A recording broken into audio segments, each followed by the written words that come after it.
la seule femme surtout, donc faut un peu... Il faut le prendre ou pas? Oui, bah oui. Il faut le prendre. Et donc on va... Bah, il y a une bien, petite ouais. chaise. Ouais, c'est Et cool.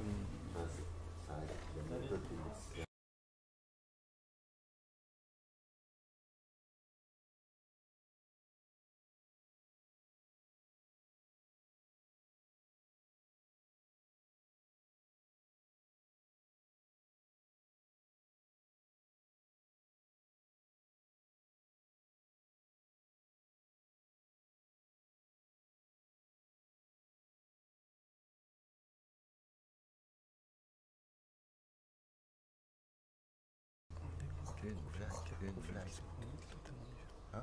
Oui. On parle pas de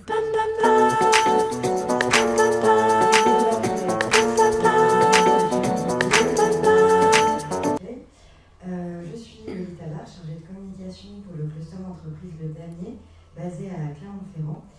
Et je serai à vos côtés pour cette matinée dédiée à l'entrepreneuriat culturel dans le secteur des ICC.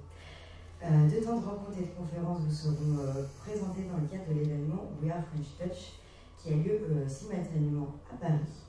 L'équipe de BPI France a proposé au Damier d'être relais de cet événement sur le territoire de la métropole clermontoise et plus globalement en Auvergne-Rhône-Alpes.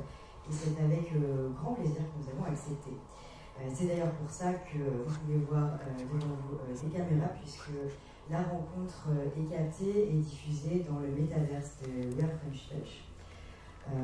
D'ailleurs, n'hésitez pas à consulter le programme des rencontres qui sont donc, des rencontres à Paris, mais aussi d'autres rencontres en région, et qui vont toutes être diffusées donc en digital.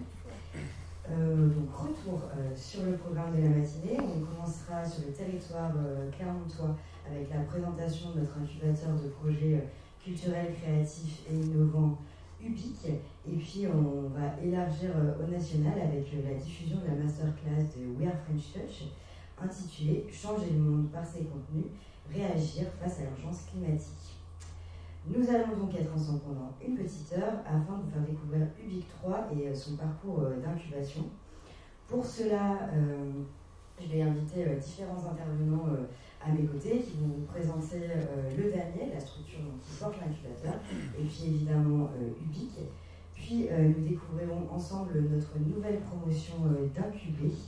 Et j'en profite d'ailleurs pour remercier au nom du Damier les jurés qui ont participé à cette sélection. Donc Franck-Olivier Schmitt qui est déjà à nos côtés et qui est coach au sein de UBIC, Aurélie Garé-Dalmé de Fidal, Cyril Damez de Adobe et Pauline Emmanueli de la Caisse d'Épargne.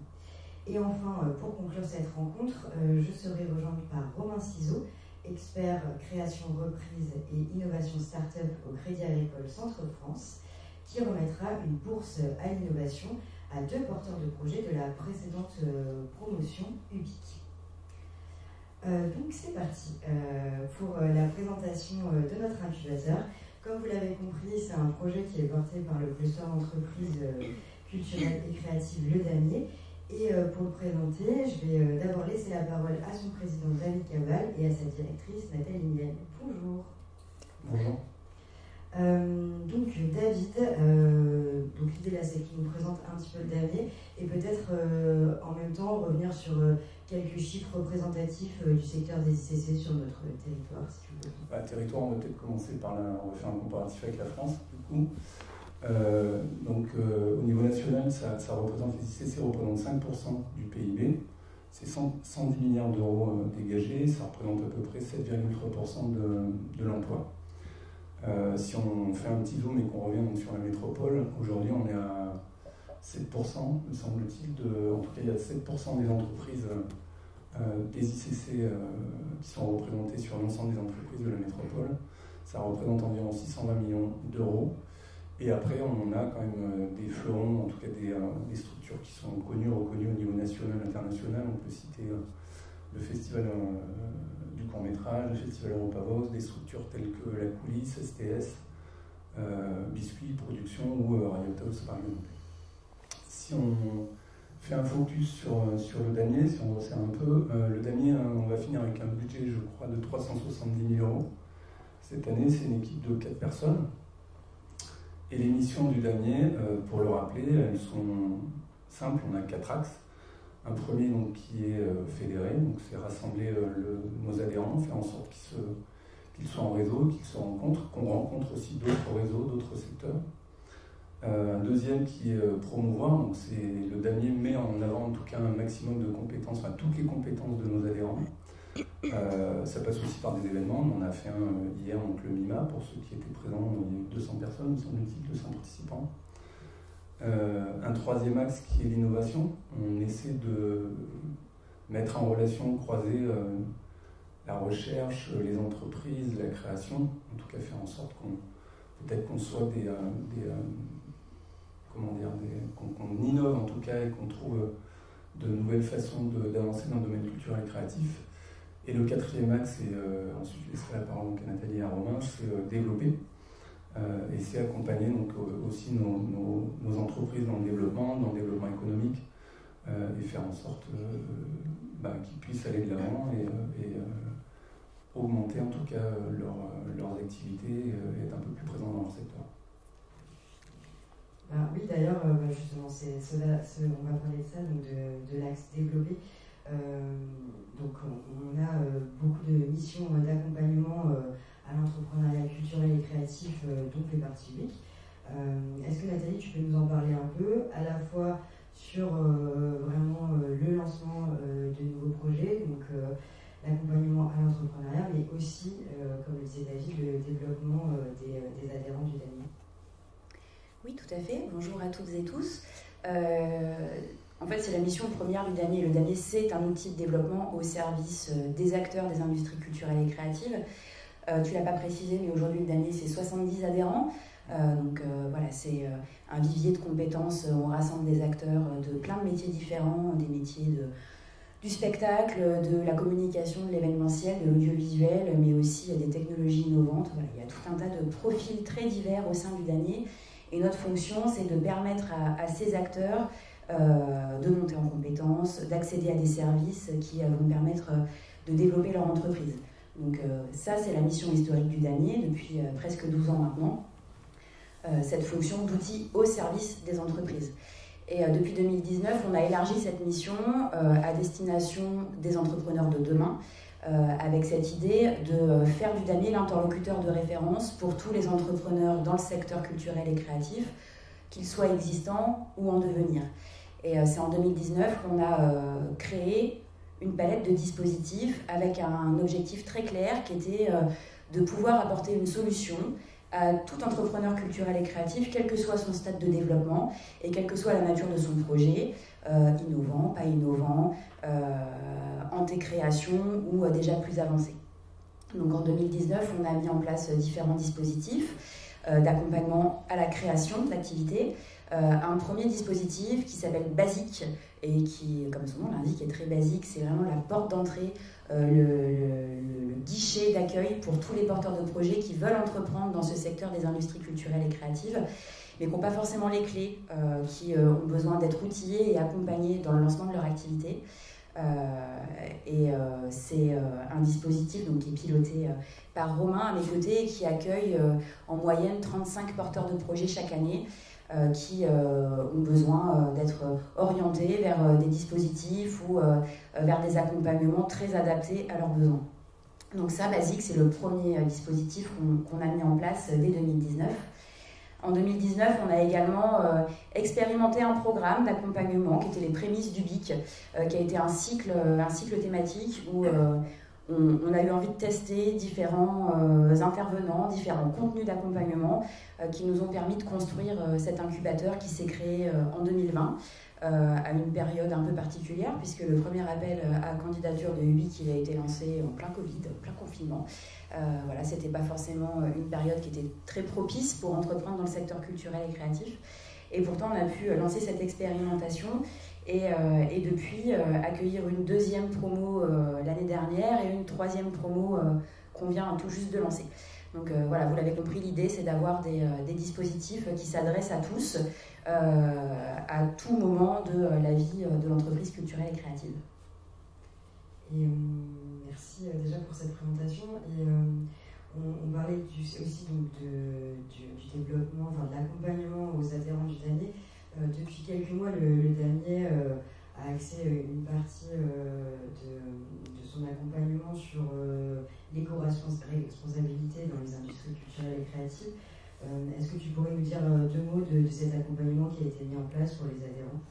C'est très lié à ce que David disait sur notre mission d'accompagnement à l'innovation, puisqu'en fait, à cet endroit-là, l'idée c'est aussi d'identifier les endroits qui vont transformer les métiers de nos adhérents dans les années à venir et de pouvoir les accompagner pour anticiper ces mutations.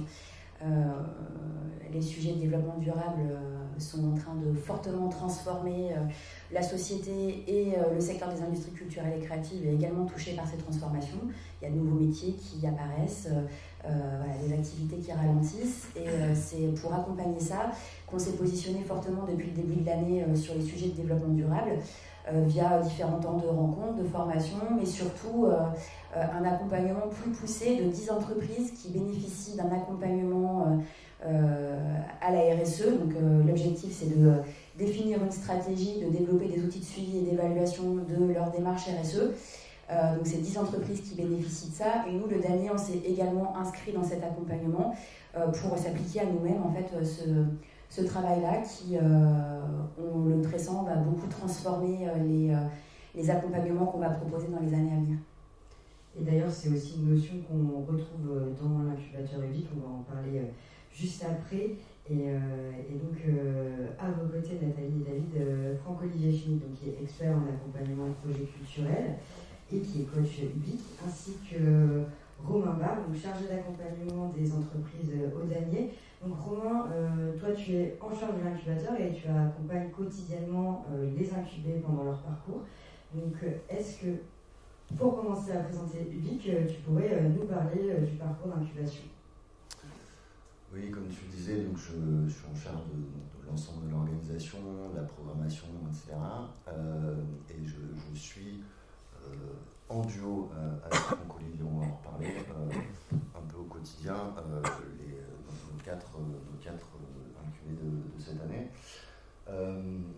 L'idée du BIC au départ, c'est de proposer un espace ou un espace-temps en tout cas, c'est un parcours de 8 mois, un espace-temps où les personnes peuvent expérimenter leur idée, puissent aller plus loin, puissent rencontrer des gens, puissent confronter ça tout au long de ces 8 mois.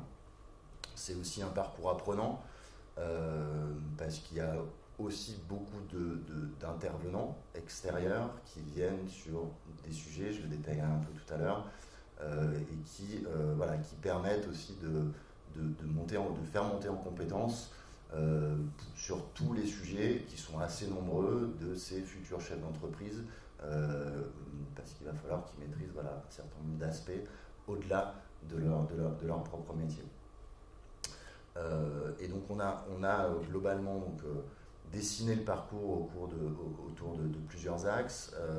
Le premier, c'est un diagnostic de départ qu'on fait avec chacun, là pour le coup de façon individuelle. On le fait en duo avec Franck-Olivier. Et ensuite, on travaille sur l'idéation et l'offre. C'est pour définir quelque chose de palpable, une offre commerciale même, on peut le dire comme ça. On a un gros travail autour évidemment du business model, du business plan, des financements, et on finit le parcours sur tous les aspects communication. Et pour parler peut-être un peu plus du programme, tu parlais des ateliers collectifs notamment. On peut peut-être revenir d'ailleurs sur la partie RSO qui est proposée. Ouais, je vais y venir. Du coup, effectivement, il y a un gros parcours collectif, donc sous forme d'ateliers, de formation. C'est une trentaine de journées sur la période, comme je le disais, avec plus de 15 intervenants.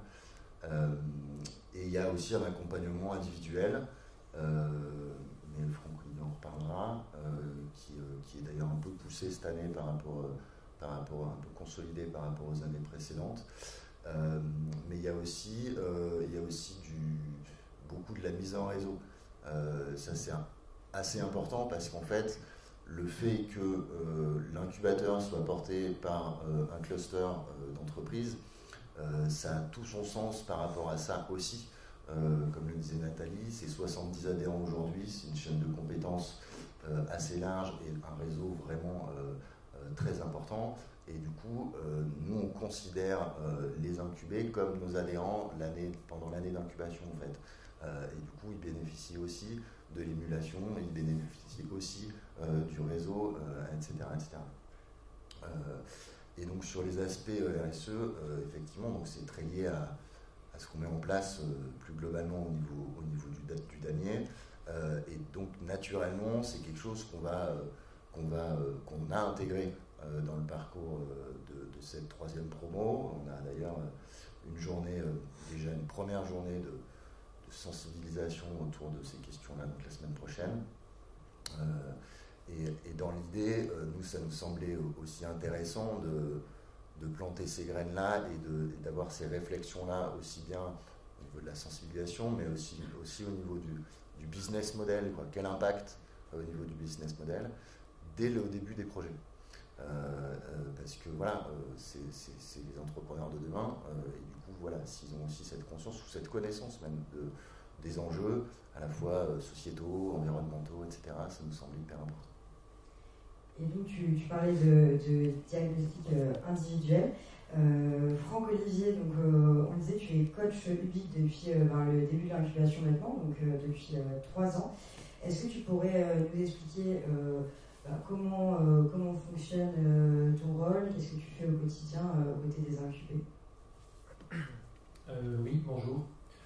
Mon rôle spécifiquement, c'est de faire le lien avec Romain et avec le damier, principalement, avec l'idée de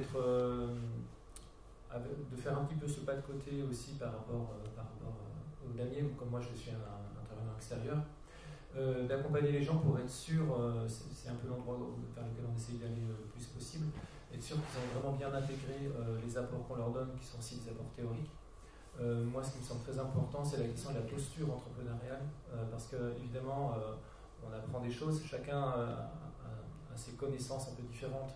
Certains ont déjà travaillé sur le business plan, d'autres ont une idée très précise de ce qu'ils vont faire, donc on est sur des niveaux un peu spécifiques, mais ce qui vraiment se travaille de façon totalement vraiment individuelle, c'est cette question de posture, savoir que les choses sont bien intégrées. Et devenir entrepreneur, c'est pas simplement créer une boîte avec une idée, c'est vraiment travailler sur tous les impacts que ça va avoir dans sa vie personnelle et sa vie professionnelle. Donc une partie de mon rôle, c'est celui-ci maintenant. On travaille avec des sortes de grands thèmes, ce qu'on appelle des chapeaux, et à la fin de chaque chapeau, moi j'interviens pour voir si vraiment tout a été intégré, voir comment les choses peuvent évoluer, et puis ça permet aussi des fois d'avoir une parole un petit peu différente, de recueillir des idées un peu différentes de celles qui peuvent être amenées à Romain, avec cette posture extérieure, et puis de faire le lien, pour avoir une sorte de complémentarité à cet endroit-là, d'être un petit peu le référent par rapport à eux. Et l'incubation a commencé il y a un petit mois, peut-être qu'on pourrait le faire, je ne sais pas si Romain ou Franck-Olivier voulaient le faire, un petit point d'étape sur où on en est depuis un mois et peut-être ce qui va arriver par la suite. Oui, donc on a commencé il y a à peu près un mois. On a fait des diagnostics, donc on a vu chacun des porteurs de projets seuls, ou des fois on est aussi sur des binômes, donc on les a reçus pour essayer de bien intégrer en fait à la fois l'idée, le concept, les outils en place, et puis de voir aussi quelles étaient les projections, quels sont les besoins. Tout le monde participe au même parcours, mais avec, comme je le disais, des besoins d'intégration plus ou moins différents. Donc on doit s'assurer de ça. Et puis l'idée, le diagnostic, c'est 1 heure, 1h30, 2 heures, où on essaye un peu d'être le plus précis possible et de poser des questions pour essayer de déceler des choses, nous de bien intégrer, c'est vraiment notre travail à ce moment-là, de bien comprendre le projet, de voir où il peut aller, voir comment il peut s'intégrer dans l'écosystème, voir à quel endroit, bien sûr, il peut nous sembler pertinent, et en même temps, des fois, on a besoin de l'ajuster, parce que l'idée, c'est de voir aussi comment il s'intègre quelque part à l'époque. Voilà, il y a des contraintes aujourd'hui qui ne sont pas les contraintes d'il y a 2 ans, etc. Donc, voilà. Diagnostic sert à ça, et maintenant on se lance vraiment sur le programme. Il y a déjà eu des journées de formation là-dessus. peux en dire un mot. Ouais, je peux les citer. Effectivement, il y a eu donc une journée spécifique sur la posture entrepreneuriale, t'en parlais tout à l'heure. Il y a eu effectivement quelque chose pour poser les choses et comprendre de quoi on parle. Une journée sur tout ce qui est réseau relationnel, comment nos réseaux professionnels interagissent et comment on s'intègre, on alimente et on travaille autour de ça. Il y a une journée sur tout ce qui est outils de méthodologie aussi. On s'était rendu compte que des fois ça pouvait manquer, donc c'était une demi-journée. Pour le coup, on a des formats journée, demi-journée, des fois sur 2 jours, sur des thèmes un peu plus importants. Et une dernière journée sur le pitch pour, vous le verrez tout à l'heure, pour qu'ils puissent préparer au mieux cette conférence de présentation. Oui, d'ailleurs, on va passer à la présentation des projets. Merci à vous 4. Et je vais vous inviter à nous rejoindre Jean-Baptiste Germain, Pierre Médiani et David Bassini. J'en profite le temps qui s'installe pour remercier nos partenaires, puisque Ubique existe aussi grâce à leur soutien. Donc pour la promotion 2022, il s'agit derrière moi, nous sommes soutenus par Adobe, la Caisse d'Épargne, BPI France, Crédit Agricole Centre France, Fidal, Nextenso, Turing 22, Overscan et la Maïf. Et puis le dernier est également soutenu par le ministère de la Culture, la région Auvergne-Rhône-Alpes, la DRAC Aura, Clermont-Auvergne Métropole et Michelin Développement. Bonjour à vous 3. Bonjour. Donc, je vous présente donc, Jean-Baptiste Germain pour le projet Art & Go et Pierre-Blaise Dionnet et David Batimon pour le projet Cinégramme. Donc, bienvenue à vous 3. Donc, le petit temps ensemble, c'est à pour but d'en apprendre un peu plus sur vos parcours, sur vos projets et puis aussi de nous expliquer un petit peu pourquoi avoir voulu rejoindre Ubique, etc. Si ça vous va, on va commencer par toi, Jean-Baptiste. C'est moi qui commence. Oui, tout à fait. Donc ton projet, c'est une application qui s'appelle Art & Go. Et donc je vais te laisser nous la présenter. Bonjour à toutes, bonjour à tous. Déjà, je vais avoir une petite question. Est-ce qu'il y a des artistes ou des personnes qui ont déjà acheté des œuvres d'art ici? Il y en a un petit peu. Ah, c'est bien. Alors, je suis parti sur le constat qu'aujourd'hui, l'art, il n'est pas assez présent dans notre quotidien et qu'il n'est pas suffisamment accessible. Et c'est pour ça que j'ai créé la plateforme Art & Go. Donc c'est une plateforme gratuite qui va permettre de démocratiser l'art en mettant en relation des artistes, des commerçants et des acheteurs. Donc pour mieux comprendre le projet, il faut se mettre à la place d'un artiste. Aujourd'hui, être artiste, c'est rencontrer des difficultés à trouver des lieux d'exposition ou tout simplement à se vendre. On peut aussi se mettre à la place des personnes qui veulent acheter des œuvres d'art. Ils sont confrontés à des galeries d'art qui sont bien souvent trop impressionnantes, trop blanches, avec un manque de transparence de prix. Ou sinon sur des galeries d'art en ligne où là on est face à un écran et je trouve qu'on perd totalement l'émotion que peut nous procurer une œuvre d'art. Donc pour la petite anecdote, je suis moi-même artiste et je vais vous expliquer comment est née l'idée à Art & Go. Il faut savoir que j'ai un chez moi, bien sûr, que je mets en location en Airbnb. Il faut imaginer que chez moi, il y a un peu des œuvres d'art partout accrochées au mur. Et suite au départ des locataires, j'ai eu une proposition d'achat d'une de mes œuvres. Et c'est là où j'ai eu le déclic. Je me suis dit, l'idée c'est d'exposer les artistes dans des lieux du quotidien qui seront bien plus vivants, bien plus chaleureux et bien plus vendeurs. Donc on peut imaginer des hôtels, des restaurants, des caves à vin, des salons de coiffure, donc plein de lieux du quotidien. Et donc pour finir, je vais vous expliquer un peu comment fonctionne l'application. Il faut imaginer un site de rencontre qui sera uniquement pour le milieu artistique, où on aura la mise en relation entre l'artiste et le commerçant, et à côté il y aura un système de QR code qui va nous permettre d'acheter de manière sécurisée et immédiate les œuvres qui sont présentes dans les différents lieux. Donc voilà, et juste un dernier petit exemple pour que vous puissiez bien imager. Il faut imaginer un couple qui rentre dans un restaurant par exemple, qui va flasher sur une œuvre qui est accrochée au mur. Cette œuvre aura été exposée grâce à un artiste qui est passé par la plateforme, et grâce à un système de QR code, il va avoir accès au prix et au profil de l'artiste, Et c'est à ce moment-là où il pourra acheter immédiatement l'œuvre et partir avec s'il le souhaite. Voilà, donc Art & Go, c'est l'art partout pour tous et peut-être pour vous. Voilà, je vous remercie. Est-ce que tu as déjà commencé à tester le concept de l'application et est-ce que tu peux nous parler des prochaines étapes aussi que tu prévois dans ton parcours d'incubation? Ouais. Donc déjà il faut savoir qu'il y a un prototype qui est déjà prêt pour l'application. D'ailleurs s'il y a des personnes qui sont intéressées pour l'essayer, ce sera avec grand plaisir. Donc aujourd'hui voilà, la prochaine étape c'est cette phase test avec une mise en réseau importante et une création de communauté pour essayer d'avoir des utilisateurs qui puissent me faire des retours sur l'application. Donc voilà, aller vers des commerçants, des artistes. Donc bien entendu, j'ai déjà un peu tâté le terrain, sinon j'en serais pas là.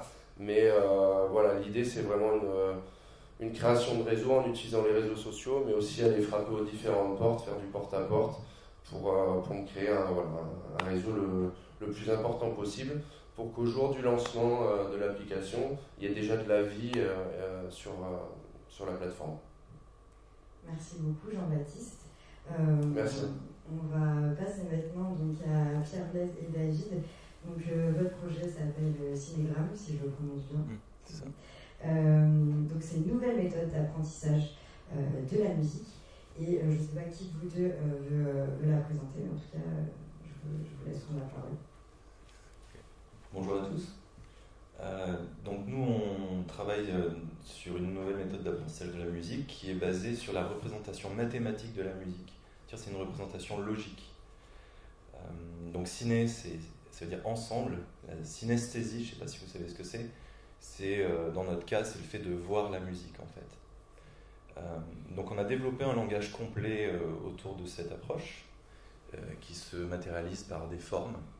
Donc on va plus parler d'accords compliqués avec des flat nine, 11, etc. On va parler de carrés, on va parler d'étoiles, on va parler de triangles, etc. Donc c'est un projet sur lequel on travaille depuis 10 ans maintenant, parce qu'il a fallu valider la théorie. C'est un très très gros travail de recherche et de validation. On a fait des bêta-classes l'année dernière à Ibiza et à Croix-de-Néra, où on s'est vu que notre approche était très efficace auprès de personnes non sachant et de personnes sachant. C'est-à-dire que c'est un langage qui s'adresse à tout le monde, des débutants qui ont une appréhension vis-à-vis de la musique, qui ont une timidité vis-à-vis de jouer de la musique, et les intermédiaires bien sûr, et surtout les experts qui veulent explorer la musique, se remettre en question et aller plus loin dans leur connaissance. Voilà. Donc comment ça se matérialise? On développe des outils, on a un site interactif, donc on branche son instrument à un ordinateur, à un écran, et on va jouer, on va voir des formes apparaître, et on va voir une représentation mathématique dynamique de la musique. Et on va s'apercevoir en fait qu'il y a une logique implacable autour de la représentation mathématique de la musique. Alors, il y a 7 ans, j'ai développé un premier proto pour ma nièce qui, à 3 ans et demi, je la mets face à un écran. Elle est face à une étoile, et je lui dis « joue l'étoile ». Elle est face à un clavier qui est connecté à l'écran. Et en 6 minutes, elle joue cette étoile qui, dans une représentation mathématique, représente une pentatonique majeure de si bémol. Je ne sais pas s'il y a des musiciens dans la salle. La pentatonique, ça ne parle peut-être pas à tout le monde. Une étoile, vous savez tout ce que c'est, on est d'accord? Voilà. Donc là, je me suis dit, il faut développer un truc. Et on a beaucoup bossé. On va des concepts les plus simples jusqu'aux concepts les plus élevés. Pour ceux qui sont dans la salle, par exemple, si je parle de Barry Harris, John Coltrane, etc., on peut expliquer de manière assez simple ce qui se passe dans leur tête. Et du coup, tu l'as expliqué, le projet, vous travaillez dessus depuis plus de 10 ans. Et puis, c'est également pas tu as bien monté 2 structures, dont CityShake qui est basé à Hong Kong. Est-ce que c'est la première fois que tu suis un parcours d'incubation? Et pour toi, c'est quoi le plus de rentrer dans le vif? Je sais pas si c'est David ou toi qui veut répondre. Alors, techniquement, c'est pas la première fois. C'est-à-dire, c'était donc le studio d'art, il date de 2016. Et la troisième année, on a eu un prix qui était le LVMH Innovation Award. Non, c'était pas le prix, on était finaliste. LVMH sélectionne 30 startups chaque année. Et donc là, on est propulsé dans la grosse machine avec Vivatech, avec la mise en avant médiatique, etc.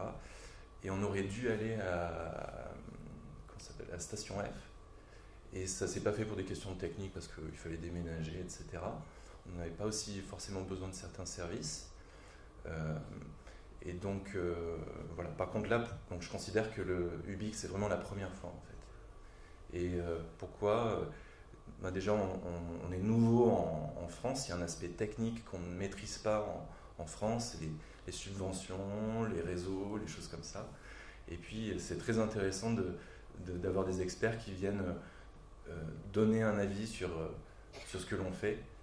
Et il y a une grosse transmission de savoir et de méthodologie, quoi. Merci Pierre-Blaise. Et peut-être pour finir, David, si tu veux bien nous faire un petit point d'étape sur le projet, quels sont les projets? Bonjour à tous. Alors, je suis chargé de la création de contenu pédagogique sur le projet Cinégramme. Donc, aujourd'hui, on a couvert pratiquement toute la théorie. Et aujourd'hui, on a une plateforme internet qui sera lancée pour une partie d'utilisateurs en janvier. Et on est prêt, il manque juste déposer tout ce qui est intellectuel, propriété intellectuelle, et on va lancer. Alors on a hâte en tout cas de découvrir chacun vos deux projets. Je vous remercie Merci à toi. Cette présentation. Et j'invite directement Clément Pradel et Louise Paris pour le projet Iceberg XR et Pascal Pango pour le projet Gemsheim à me rejoindre.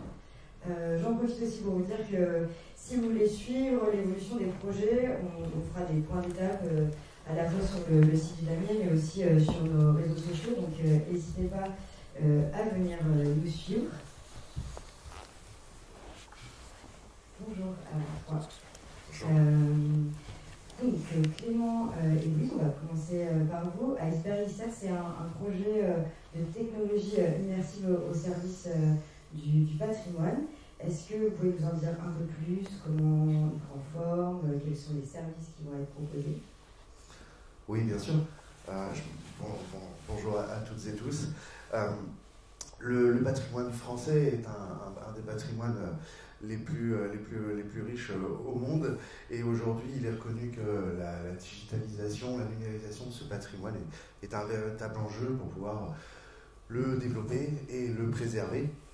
Or, si pour une grande majorité de gros sites, comme on va penser au Louvre ou à Versailles, ils n'ont pas trop de soucis pour mettre en place ce genre de projet-là. Ils trouvent les fonds, ils trouvent les idées, ils trouvent l'expertise.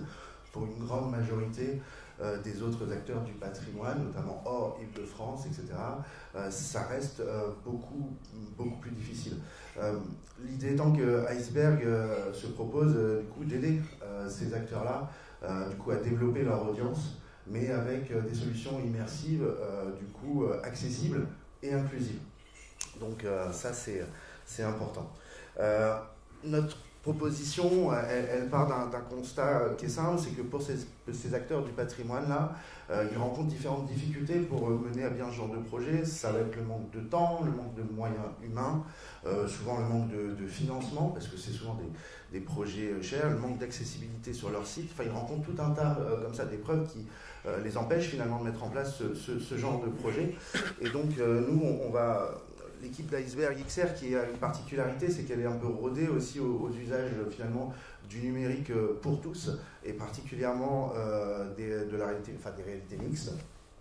On va leur proposer une solution avec certaines spécificités. Là où pour une majorité, pour ce genre de projet, vous allez devoir faire face à une multiplicité d'acteurs différents. Nous, on va proposer à ces sites de ne faire affaire qu'avec un seul interlocuteur, du départ du projet, de sa conception, à la prise des images, à la réalisation, la post-production, jusqu'à la diffusion. Ce qui va permettre du coup plus de simplicité, plus d'économie, avec du coup une solution qui est beaucoup plus accessible et surtout aussi une solution qui est inclusive et qui va leur permettre d'aller toucher des publics qui ne touchaient pas jusque-là. On peut penser aux publics isolés, publics empêchés. Donc ça, c'est effectivement notre spécificité. Alors, j'ai envie de dire, on connaît tous dans notre entourage un site patrimonial de ce type-là, un château, quelque chose qui peut être en difficulté pour faire ce genre de projet. N'hésitez pas, parlez-leur de nous et on sera ravis de les aider et que tous ensemble, on puisse rendre ce merveilleux patrimoine plus accessible, en tout cas, et accessible à tous. C'est notre ambition. Merci Clément. Louise, je me tourne vers toi. Donc, Clément l'a expliqué, c'est un projet qui est porteur de valeur et qui veut donner accès aux technologies immersives au petit patrimoine. Donc vous êtes plusieurs à travailler sur le projet. Louise, peut-être tu peux nous parler un peu de ton rôle et puis un peu nous parler de comment vous allez donner accès à ces technologies-là et puis un petit point d'étape aussi, ça peut être intéressant. Bonjour à tous, moi je suis Louise Paris, la responsable technique du projet Iceberg. Alors on travaille avec Clément à Stages Technologies actuellement, qui est une société qui développe des solutions de casques de réalité virtuelle pour les personnes âgées. Et on a constaté en travaillant avec différents établissements, sites culturels, qu'on a identifié un besoin de mise en valeur et de visibilité pour ces établissements. Et c'est de là qu'est né le projet Iceberg XR. Et on a décidé de pousser un peu les technologies qu'on avait déjà créées, d'inventer des nouveaux moyens de diffusion. Et c'est vraiment de là que se base le projet Iceberg XR. Et là, du coup, un petit point d'étape, je ne sais pas qui veut le faire, nous dire qu'est-ce qui va se passer dans les prochains mois. Donc sur les prochains mois, alors Louise a parlé de choses importantes aussi, c'est-à-dire que ça se base effectivement sur une expérience de ce qu'on a pu travailler avant et cette capacité, surtout en termes d'ergonomie, de la façon dont on tourne de nos vidéos, mais c'est aussi basé sur des innovations. Et donc il y a une prochaine étape importante sur la validation, enfin justement la sécurisation de la propriété intellectuelle sur une de nos innovations, pour que derrière, j'ai envie de dire, on puisse lancer les choses très sérieusement. On est déjà en contact avec notamment localement la métropole de Clermont-Ferrand, qui est intéressée par certaines des fonctionnalités de ce qu'on va pouvoir proposer. Donc en gros, on est vraiment sur les starting blocks là aussi. Maintenant, il s'agit un petit peu de finir de sécuriser la conception du projet, la propriété intellectuelle, et j'ai envie de trouver surtout les premiers clients, parce que c'est aussi ce qui montre qu'on répond à un vrai problème. Eh bien, merci à vous deux. On va passer maintenant au projet de Pascal Pingot. Bonjour Pascal. Bonjour. Le projet s'appelle Genzyme et c'est un outil d'éveil musical. Donc je vais te laisser nous le présenter. D'accord. Bonjour à toutes et tous. Alors, Genzyme, c'est un instrument d'éveil musical pour les 0-3 ans.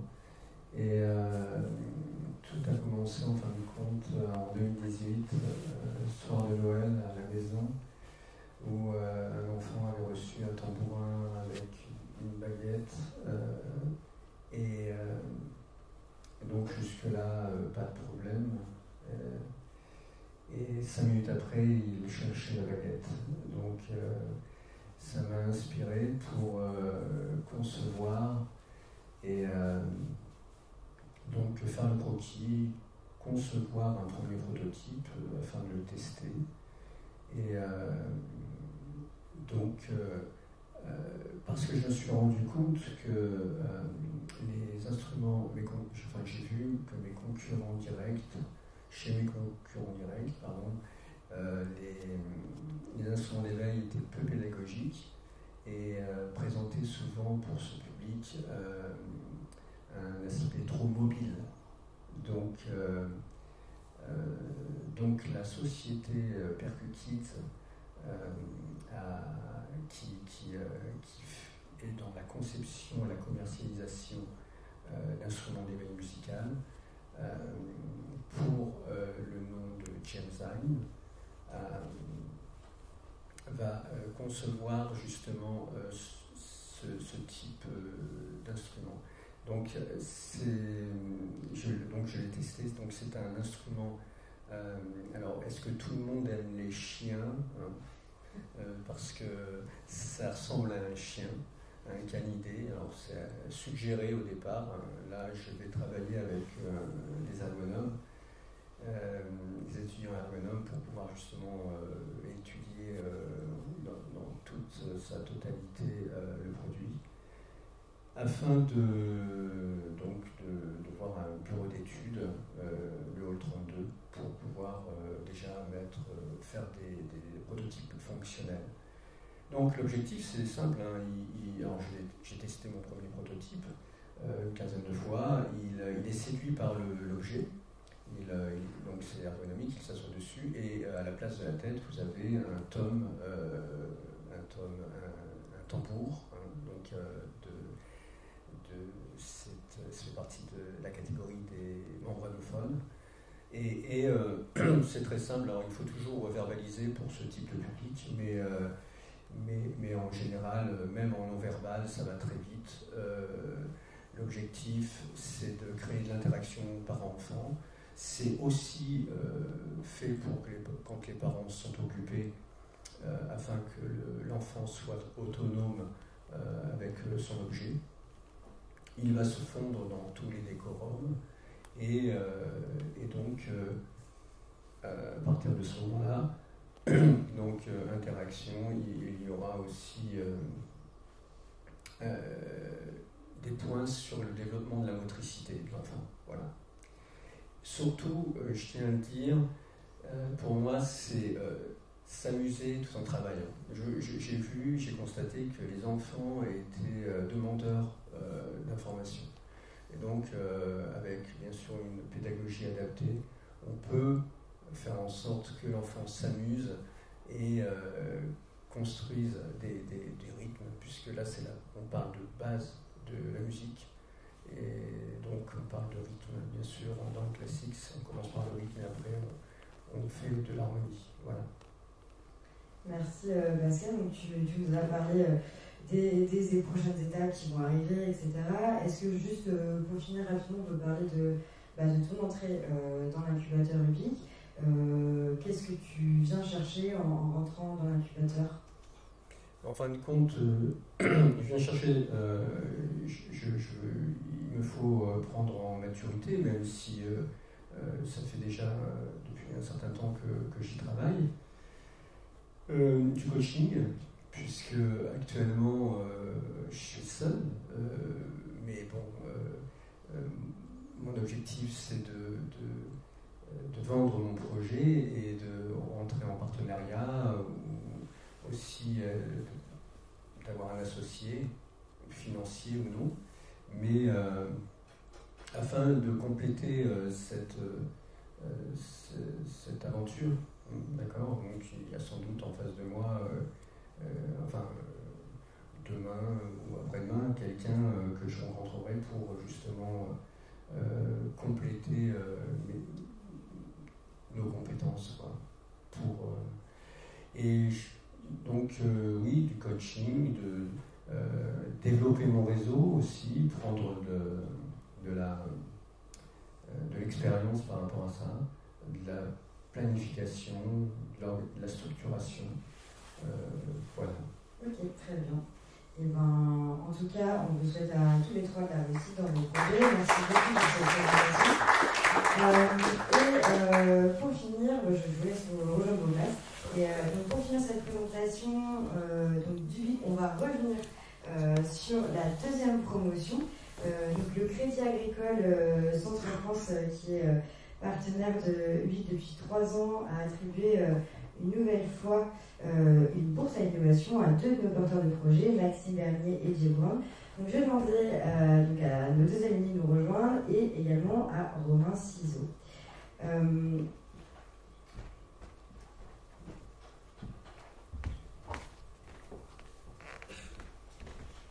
Installez-vous. Donc, Romain, on en a parlé tout formation reprise et innovation start-up au Crédit Agricole Centre-France. Et pour commencer, est-ce que tu pourrais nous présenter la bourse de l'innovation et pourquoi vous avez choisi d'en remettre une aux incubés de UBIC? Oui, donc tout d'abord, bonjour à tous. Comme tu l'as précisé, nous sommes partenaires de votre incubateur UBIC depuis quelques années maintenant. La bourse de l'innovation, c'est quoi? C'est une contribution financière de 2 000 € par lauréat qui permet justement de maturer le projet. Quand je dis maturer le projet, c'est-à-dire de pouvoir y contribuer à un accompagnement des services ou des conseils supplémentaires avant le lancement de leur entreprise sur le marché, afin qu'ils soient dans les meilleures conditions possibles. Donc ça, c'est le but de la bourse. Après, ça peut aussi aider à acheter du matériel ou à consolider la trésorerie, donc toujours dans le but de démarrer dans de bonnes conditions. Au-delà de la contribution financière, il y a aussi donc une marque et un engagement de confiance, et on les encourage à continuer dans leur projet. Et donc je pense que ça, c'est aussi tout aussi important que la contribution financière, puisque du coup, voilà, ils ont pitché devant des experts d'innovation, et du coup, on est ressorti quelque chose de positif. Et d'ailleurs, la sélection des projets, comment elle se passe? Est-ce qu'il y a des critères particuliers? Alors, la sélection des projets, nous, on a la chance de rencontrer les porteurs de projets, donc comme aujourd'hui, via leur premier pitch, le pitch de présentation. Et puis, tout au long du coaching que peut apporter l'incubateur UBIC, on les voit évoluer, et sur la fin de la promotion, on les re-rencontre avec je m'entoure d'experts d'innovation, donc les coach managers, les startup managers du village, village Baïséa. Si je peux me permettre de faire un petit point dessus, parce que c'est important pour qu'on comprenne qui sont les personnes qui m'entourent. Donc moi, je suis seul à prendre la décision sur qui sera le lauréat. Cependant, je m'entoure donc d'experts de l'innovation du village Baïséa, qui est un accélérateur donc, de start-up, qui est la suite entre guillemets logique après l'incubation. On passe sur l'accélérateur, après s'être confronté à son marché, si on veut développer de façon plus intensive son marché. Mais ce qui n'est pas une obligation en soi par contre, mais donc voilà, je ne voulais pas prendre la décision tout seul, donc je me fais accompagner par ce type de personnes. Voilà. Et puis au-delà de ça, lorsqu'on les rencontre et qu'on leur attribue des bourses, c'est aussi soutenir l'entrepreneuriat culturel et créatif, qui est une chose importante, d'autant plus aujourd'hui. Merci encore en tout cas d'attribuer cette bourse de l'innovation à nos porteurs de projets. Donc Maxime et Didier, vous êtes en fait suivis en post-incubation au sein du damier de UBIC. On va en profiter maintenant que vous êtes là pour parler un tout petit peu rapidement de vos projets. Donc on peut commencer par toi, Maxime. Ton projet, c'est une application qui s'appelle Zatsit et qui devrait voir bientôt le jour, donc je te laisse nous en dire un peu plus. Oui, bonjour à toutes, bonjour à tous. Donc Zatsit, c'est le premier réseau social dédié à la recommandation, à la découverte culturelle. Concrètement, si je prends le secteur de la VOD, qui est le premier secteur auquel on va s'adresser, on perd plus de 20 minutes par jour à essayer de trouver un contenu qui nous correspond, sans forcément le trouver d'ailleurs. Et donc l'idée, c'est de proposer un outil qui résolve ce problème, qui va être centré autour de 2 axes. Le premier, c'est un réseau social qui doit vous permettre de partager en 2 clics, de la manière la plus simple et ludique possible, une œuvre qui vous plaît, et d'avoir des recommandations sociales, des recommandations de votre communauté. Et le deuxième, c'est un moteur de recherche que je vais peut-être plus appeler moteur de découverte, qui va permettre de qualifier une œuvre autour des ressentis et situations que vous pouvez avoir. Donc si vous êtes seul, en couple, en famille, si vous voulez avoir un contenu distrayant, qui vous apprenne des choses, enfin tout ce contexte et ces critères-là, qui ne sont pas pris en compte aujourd'hui, et qui vont être intégrés dans l'application pour vous permettre d'une part de qualifier une œuvre, et d'autre part d'avoir des recommandations autour de ce contexte-là. Voilà. Donc le projet est en cours de développement en vue effectivement de sortir au premier trimestre 2023 pour la première version de l'application. Est-ce qu'il y a un endroit où on peut suivre l'évolution, où on peut avoir des infos pour la sortie? Le site va sortir très prochainement, où justement il y aura une possibilité de s'inscrire à la première bêta de l'application pour justement les premiers utilisateurs. Donc si vous voulez en faire partie, n'hésitez pas à venir m'en parler, je vous tiendrai au courant via le damier, évidemment pour la sortie de l'appli. Très bien, merci Maxime. Jay, donc on passe à ton projet qui s'appelle Alt Vibe VR, donc je te laisse nous présenter. Bonjour, mon projet donc s'appelle High Vibes VR et il s'agit d'une structure de création et de diffusion de contenu musical en réalité virtuelle, principalement et grâce à la vidéo à 360 degrés en 3D. Vous pouvez considérer ça comme un label de musique à l'âge du métavers. Donc j'ai constaté que dans le métavers à l'heure actuelle, l'offre en musique, il y avait une grande demande, mais une offre limitée. Il n'y a que des très gros artistes comme Bruno Mars, etc. Et moi, je voudrais démocratiser ça. Et donc, on est sur le point de lancer une plateforme dédiée à la musique indépendante française en réalité virtuelle. Et donc, la bourse du Crédit Agricole et du Village, que je remercie d'ailleurs. Je remercie aussi le Damier pour le soutien. Et donc, ça va permettre de finir de développer le prototype de l'application. Merci à vous trois. D'ailleurs, on peut retrouver des infos, je pense, sur le site internet du projet. Oui, je vais distribuer un petit flyer, parce que là, on vient de mettre la petite plateforme de ce qu'on a fait jusqu'à présent à jour. Voilà, les gens pourront découvrir. Très bien. Et merci à vous trois. Je vous remercie également pour votre attention. Et puis, on remercie tous les partenaires qui s'affichent derrière nous, ainsi que BPI France et We Are French Touch, avec qui nous avons proposé cette rencontre. Si vous souhaitez obtenir plus d'informations sur EPIC ou le Damier, vous pouvez consulter notre site internet www.ledamier.fr ainsi que nos réseaux sociaux. Et donc, encore une fois, merci à tous pour votre présence. Nous nous retrouvons d'ici quelques minutes maintenant, d'ici 5 minutes, pour la diffusion de la masterclass We Are French Touch, changer le monde par ses contenus et réagir face à l'urgence climatique. Merci beaucoup.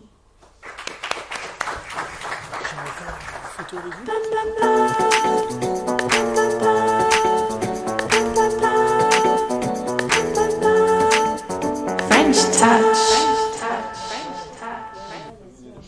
Et tu peux décaler le... Oui, là en plus il y a des bons kakémonos là.